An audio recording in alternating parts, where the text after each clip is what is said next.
It was well past midnight when Ethan Miller woke up in his quiet suburban home. The neighborhood was silent, the kind of silence that almost presses against your ears, heavy and unnatural.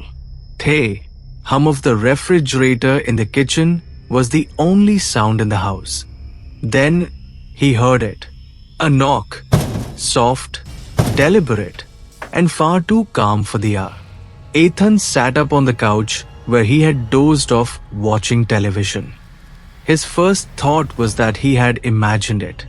Maybe a noise from outside, maybe the branches tapping against the siding. But then it came again. Knock, knock, knock. This time, steady, patient, as if whoever stood outside knew he was listening. A cold shiver crawled up Ethan's spine. Who would be knocking at his door at this hour? He reached for his phone, but the screen was dead. Strange, the battery had been full earlier. He tried turning it on again, but nothing happened. Something wasn't right. Cautiously, he moved toward the front window. Pulling the curtain just slightly aside, he peered out into the porch light's faint glow. And there, beneath the flickering bulb, stood two children, a boy and a girl, both no older than 12. They stood perfectly still, their heads slightly lowered, their hands folded politely in front of them, as though waiting to be invited inside. Ethan blinked in confusion. What were children doing out here in the middle of the night? Had they been lost? Were they hurt? But something in his gut screamed at him, "Don't open the door." He squinted closer, pressing his face to the window, and that's when he saw their eyes. Not brown, not hajel, not blue, but pitch black. Entirely black. No whites, no pupils, just two endless voids that reflected the porch light like polished stone. Ethan stumbled backward, his breath catching in his throat. His body felt suddenly heavy, his stomach lurching with nausea. Every instinct in him screamed to stay away. Then the children spoke. "Please, let us in." Their voices were soft, rehearsed, almost mechanical, lacking any true emotion. The girl tilted her head slightly, her black eyes locked on the window where Ethan had been. "We need to use your phone," she said. "Please, it's so cold out here." The boy repeated the same words, exactly the same way. "Please, it's so cold out here." The knocks began again. Not frantic, not demanding, just steady, almost patient. Ethan backed away from the window, his heart pounding. He felt the pressure in the air, as though the entire house was suffocating him. The lamps flickered. The TV screen suddenly went to static. The children knocked once more, their voices overlapping now. "Let us in. We can't come in unless you let us." Ethan wanted to scream, to tell them to go away, but his throat was dry, his voice stolen by the dread that had gripped him.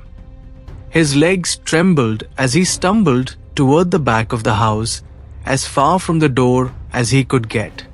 The knocking stopped. Silence. The air was so still, Ethan thought for a moment they had gone. He slowly crept back toward the window, his hand trembling as he reached for the curtain. But when he pulled it aside, the porch was empty. No children, no footsteps, not even the sound of retreating voices.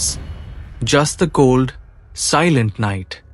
He swallowed hard, relief washing over him, until he glanced down. On the glass of the window, where he had been peeking moments ago, were two small handprints, perfectly outlined, too high for toddlers, too small for teens. And pressed into the center of each print was a faint, sticky smear, black, like ink. Ethan never saw the children again.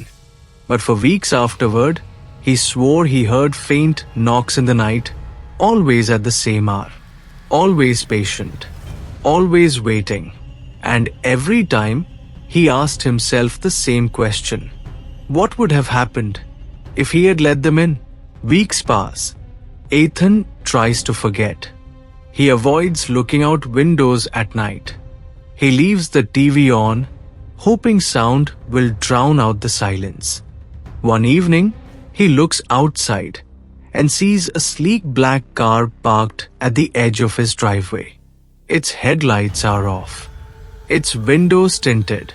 Standing near it, in the pale moonlight, are two tall men in dark suits, unmoving, watching. The moment Ethan pulls the curtain shut, his phone buzzes again.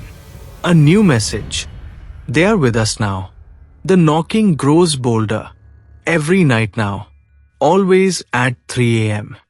But tonight, Ethan makes a mistake. Half asleep and delirious with fear, he shouts at the door. Fine. Come in if you want. The knocks stop. The silence is unbearable. Then the front door creaks open, though he never unlocked it. Two small figures step inside. Their black eyes glint in the dim light.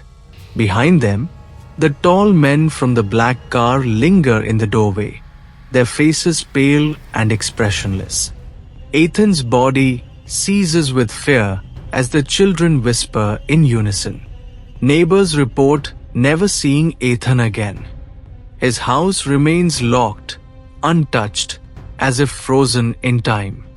But sometimes, late at night, passing drivers swear they see two children standing on his porch, heads slightly lowered, knocking softly at the door. And some claim they've seen Ethan himself. Not quite human anymore. His eyes as black as theirs. Subscribe to English Speaking Tree for more terrifying stories that improve your English while giving you nightmares. Because sometimes the scariest voices are the ones asking for help.